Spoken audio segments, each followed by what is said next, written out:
Assalamualaikum warahmatullahi wabarakatuh. Bismillahirrahmanirrahim. Nahmaduhu wa nusalli wa nusallimu ala rasulil karim. Asyhadu an la ilaha illallah wa asyhadu anna muhammadan abduhu wa rasuluh. La hawla wa la quwata illa billahil aliyyil azim. Alhamdulillah saudaraku, jumpa kembali dalam channel yang sama, dalam program yang sama, yaitu Ta'lim wa Ta'allum. Alhamdulillah, semoga Allah SWT senantiasa curahkan rahmat, taufik, hidayah, maghfirah, sehingga Allah SWT, sehingga kita makin hari makin cinta kepada Allah, makin taat pada Allah Subhanahu wa Ta'ala. Alhamdulillah, saudaraku rahmat Allah SWT, kita lanjutkan program kita, taklim kita, lanjutan yang kemarin, yaitu bab anjuran supaya zuhud, qanaah, dan tidak minta-minta. Hari ini sampai kepada hadis yang ke-10 dari Sahal bin Sa'ad radhiyallahu an, ia berkata, seorang sahabat bertemu Rasulullah sallallahu alaihi wasallam lalu berkata, "Ya Rasulullah, ajarkanlah kepada saya amalan yang dapat menyebabkan Allah Subhanahu wa Ta'ala mencintai saya dan saya juga dicintai orang lain." Masya Allah. "Ya Rasulullah, ajarkanlah kepada saya amalan yang dapat menyebabkan Allah Subhanahu wa Ta'ala mencintai saya dan saya juga dicintai orang lain." Rasulullah Shallallahu Alaihi Wasallam bersabda, "Berzuhudlah, dalam kurung jangan peduli kepada dunia, maka Allah Subhanahu wa Ta'ala akan mencintaimu, dan berzuhudlah terhadap apa yang dimiliki manusia, maka manusia akan mencintaimu." Hadis riwayat Tirmizi, Ibnu Majah dalam kitab Miskat. Keterangan: dalam riwayat-riwayat terdahulu banyak dibicarakan bahwa sikap tidak mempedulikan dunia dapat mendatangkan kasih sayang Allah Subhanahu wa Ta'ala, kemuliaan dan ketinggian derajat di akhirat, serta berbagai macam kebaikan. Sikap kedua adalah tidak menginginkan harta orang lain. Ini dapat menyebabkan tumbuhnya kasih sayang dalam hati mereka kepada kita. Kenyataan dan pengalaman telah membuktikan hal ini. Setiap orang kapan saja akan mengalami kenyataan ini, yakni hubungan yang sangat baik dan saling percaya akan rusak jika salah satu di antara keduanya meminta sesuatu kepada pihak lain. Suatu ketika Jibril alaihissalam mendatangi Rasulullah sallallahu alaihi wasallam lalu berkata, "Wahai Muhammad sallallahu alaihi wasallam, betapapun lamanya engkau hidup di dunia, suatu hari nanti pasti akan mati juga. Apapun yang engkau lakukan di dunia, engkau pasti akan menerima balasannya. Dengan siapapun engkau berhubungan di dunia, engkau pasti akan berpisah darinya. Ketahuilah bahwa ketinggian derajat seseorang ada dalam sholat tahajudnya. Kemuliaan seseorang ada dalam istighna, yakni tidak berhajat kepada manusia." Dalam kitab Targhib. Kemuliaan akan diperoleh seseorang selama ia tidak memandang harta benda orang lain. Urwah radhiyallahu an berkata, apabila seseorang di antara kamu melihat keindahan dunia lalu tertarik kepadanya, hendaklah ia pulang ke rumah dan menyuruh keluarganya untuk mengerjakan sholat. Sebab Allah Subhanahu wa Ta'ala berfirman kepada Rasul sallallahu alaihi wasallam,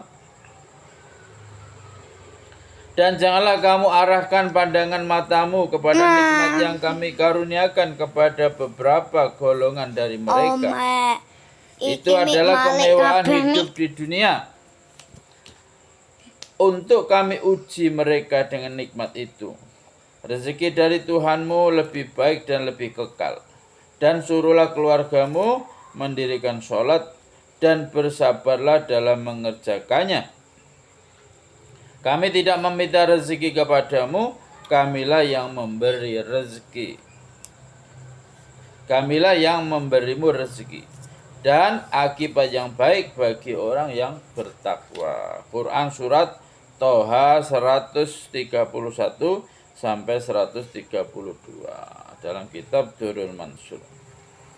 Di akhir surat Al-Hijr, Allah Subhanahu wa taala berfirman, "Janganlah engkau arahkan pandanganmu kepada kesenangan dalam kurung kemewahan yang kami berikan kepada beberapa golongan dari kaum kafirin."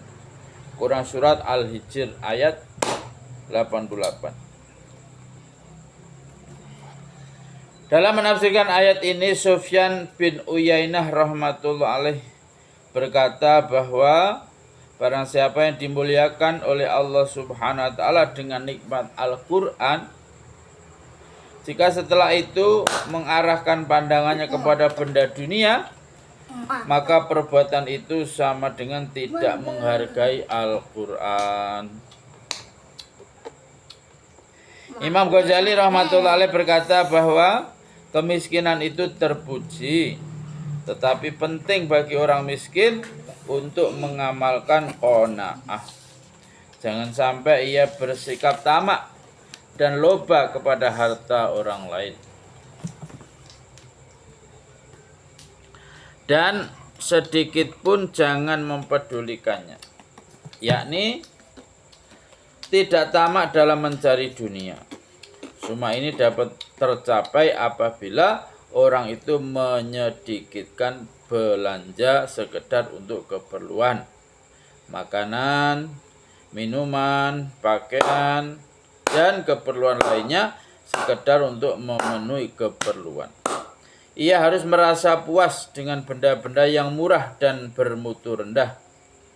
Jika dirasa perlu untuk menyimpan sesuatu, hendaknya menyimpannya untuk keperluan 1 bulan saja, jangan lebih dari itu. Jika mulai memikirkan tentang keperluan lebih dari 1 bulan ke depan, maka akan terlepaslah darinya kemuliaan qanaah, sehingga ia terperangkap dalam kehinaan tamak dan loba. Akibatnya akan timbul tabiat yang buruk dan terpaksa mengambil perkara yang makruh. Sebab manusia pada dasarnya mempunyai sifat tamak. Rasulullah SAW bersabda bahwa jika manusia mempunyai 2 lembah yang penuh dengan emas, niscaya ia menginginkan lembah emas yang ketiga.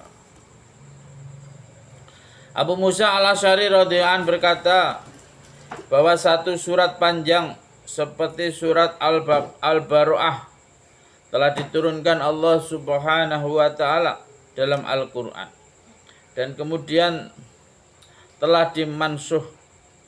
Ia juga berkata bahwa ia teringat di dalam surat itu terdapat firman Allah Subhanahu wa taala berikut. Di dalam surat itu terdapat firman Allah Subhanahu wa taala sebagai berikut. Allah SWT membantu agamanya dengan orang fasik dan kafir yang tidak mempunyai bagian apapun dalam agama. Jika manusia memiliki 2 lembah harta, maka ia menginginkan lembah yang ketiga. Tidak ada yang dapat memenuhi perut manusia dalam kurung memuaskan keinginannya kecuali tanah dalam kubur. Akan tetapi barang siapa yang bertaubat, maka Allah Subhanahu wa taala akan menerima taubatnya.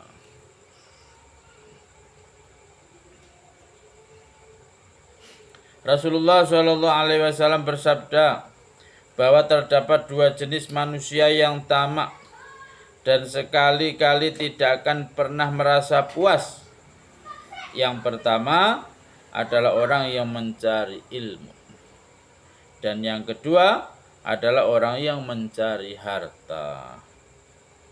Oleh karena tamak kepada harta dapat membinasakan manusia, maka Allah Subhanahu wa taala dan Rasulnya berulang kali memuji sifat qanaah. Rasulullah sallallahu alaihi wasallam bersabda, beruntunglah orang yang telah dikaruniai Allah Subhanahu wa taala dengan Islam dan rezekinya sekedar mencukupi keperluannya dan ia merasa puas dengannya.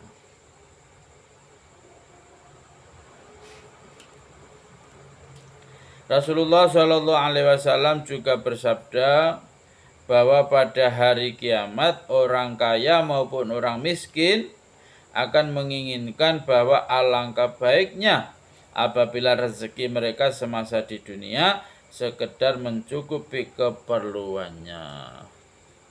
Itulah sebabnya Rasulullah Shallallahu Alaihi Wasallam melarang sifat tamak dan terlalu bersemangat dalam mencari harta. Rasulullah Shallallahu Alaihi Wasallam bersabda, wahai manusia, ikutilah cara yang benar dalam mencari harta. Sebab seseorang tidak dapat memperoleh lebih dari apa yang telah ditakdirkan untuknya.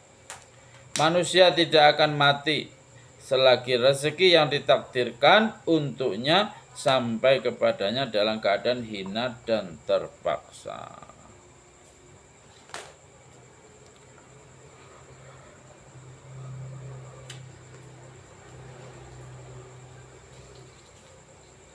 Rasulullah SAW bersabda, berpegang teguhlah pada ketakwaan, maka kamu akan menjadi orang yang paling taat beribadah. Berpuaslah dengan rezeki yang sedikit, maka kamu akan menjadi orang yang paling bersyukur. Senangkanlah saudaramu yang muslim dengan apa yang kamu sukai untuk dirimu, maka kamu akan menjadi seorang mukmin yang sempurna. Masya Allah. Senangkanlah saudaramu yang muslim dengan apa yang kamu sukai untuk dirimu, maka kamu akan menjadi seorang mukmin yang sempurna. Abu Ayyub radhiyallahu berkata bahwa suatu ketika seseorang datang kepada Rasulullah Shallallahu Alaihi Wasallam lalu meminta nasihat yang singkat. Rasulullah Shallallahu Alaihi Wasallam menjawab, apabila kamu mengerjakan sholat, maka anggaplah bahwa itu adalah sholat kamu yang terakhir. Dalam kurung, seolah-olah tidak memiliki kesempatan untuk mengerjakan sholat lagi. Maka pasti kamu akan menunaikannya dengan penuh kekhusyuan. Janganlah mengucapkan sesuatu yang kemudian akan menjadi penyesalanmu. Jagalah hatimu agar tidak mengharapkan apa yang ada pada orang lain. Jagalah hatimu agar tidak mengharapkan apa yang ada pada orang lain. Umar radhiyallahu an berkata bahwa tamak adalah kemiskinan dan kepuasan adalah kekayaan. Barang siapa yang memutuskan harapan terhadap apa yang menjadi milik orang lain, maka ia tidak akan berhajat kepadanya. Salah seorang ahli hikmah pernah ditanya, apakah ghina itu? Apakah ghina dalam kurung kekayaan itu? Maka ia menjawab, mengurangi angan-angan serta berpuas hati dengan apa yang mencukupi keperluannya sendiri. Salah seorang ahli hikmah pernah ditanya, apa kekayaan itu? Maka ia menjawab, mengurangi angan-angan serta berpuas hati dengan apa yang mencukupi keperluannya sendiri. Muhammad bin Wasyi rahmatullah alaih memakan roti kering setelah merendamnya dalam air dan berkata, barang siapa yang merasa puas dengan makanan seperti ini, ia tidak akan berhajat kepada orang lain. Seorang ahli hikmah ditanya, apakah yang menjadi milikmu? Ia menjawab, hidup dalam keadaan gembira dari sisi zahir, mengurangi angan-angan dari sisi batin, mengikuti kesederhanaan, dan tidak mengharap apa yang dimiliki orang lain. Seorang ahli hikmah ditanya, apakah yang menjadi milikmu? Ia menjawab, hidup dalam keadaan gembira dari sisi zahir, mengurangi angan-angan dari sisi batin, mengikuti kesederhanaan dan tidak mengharap apa yang dimiliki orang lain. Dalam sebuah hadis qudsi Rasulullah Shallallahu Alaihi Wasallam mengutip firman Allah Subhanahu Wa Taala, wahai anak Adam, sekalipun kamu mendapatkan harta seisi dunia, kamu hanya dapat makan darinya sekedar yang kamu perlukan. Jika aku memberi harta kepadamu sekedar keperluan, sebenarnya itu merupakan satu kebaikan yang aku berikan. Sebab harta yang melebihi keperluan itu akan dihisab. Abdullah bin Mas'ud radhiyallahu anhu berkata, jika perlu meminta sesuatu kepada seseorang, hendaknya menyatakan hajatnya dengan perkataan yang biasa saja. Jangan berkata, engkau begini dan begitu. Sebab dengan cara itu, seolah-olah kamu telah mematahkan pinggangnya. Dalam kurung, ia akan binasa karena merasa ujub dan takabur. Dan kamu tidak akan memperoleh lebih banyak dari apa yang telah ditakdirkan untukmu. Dikisahkan bahwa seorang raja dari Bani Umayyah, yakni Sulaiman bin Abdul Malik, meminta dengan penuh kesungguhan melalui sepucuk surat kepada Abu Hazin rahmatullah alaih agar ia meminta apa saja darinya jika memerlukannya. Ia membalas surat itu dengan ucapan, saya sudah mengemukakan hajat keperluan saya kepada Tuhan saya. Maksudnya yakni Allah Subhanahu wa taala. Dan saya telah merasa puas dengan pemberiannya. Salah seorang ahli hikmah berkata, aku mendapati bahwa orang yang paling gelisah dan paling bersedih hati adalah orang yang hasad. Dan orang yang paling senang dalam menjalani kehidupannya adalah orang yang merasa puas dengan apa yang dimilikinya. Aku mendapati orang yang paling sabar adalah orang yang tamak. Dalam kurung, ia sangat berkeinginan untuk mendapatkan sesuatu, tetapi keinginannya itu tidak pernah tercapai. Dan orang yang menjalani kehidupannya dengan sangat indah adalah orang yang sudah berpaling dari dunia. Dan aku mendapati orang yang paling menyesal adalah ulama yang melampaui batas. Alhamdulillah, Masya Allah. Saudaraku rahmat Allah SWT. Alhamdulillah demikian taklim hari ini. Alhamdulillah waktunya panjang sampai 20 menit. Saudara rahmat Allah SWT, apa yang kita dengar mudah-mudahan Allah SWT beri kepahaman, niat untuk mengamalkan dan menyampaikan. Masya Allah, saudara di-share ya ke teman-teman agar sama-sama tahu bagaimana menjalani kehidupan di dunia yang benar menurut Allah dan Rasulnya. Saudaraku, dimanapun Anda berada, jangan lupa doakan kami Al-Fakir ini agar istiqomah dalam iman, istiqomah dalam usaha atas iman. Subhanallah bihamdihi, subhanakallahumma hamdika, asyhadu an la ilaha illa anta astaghfiruka wa atubu ilaik. Wassalamualaikum warahmatullahi wabarakatuh.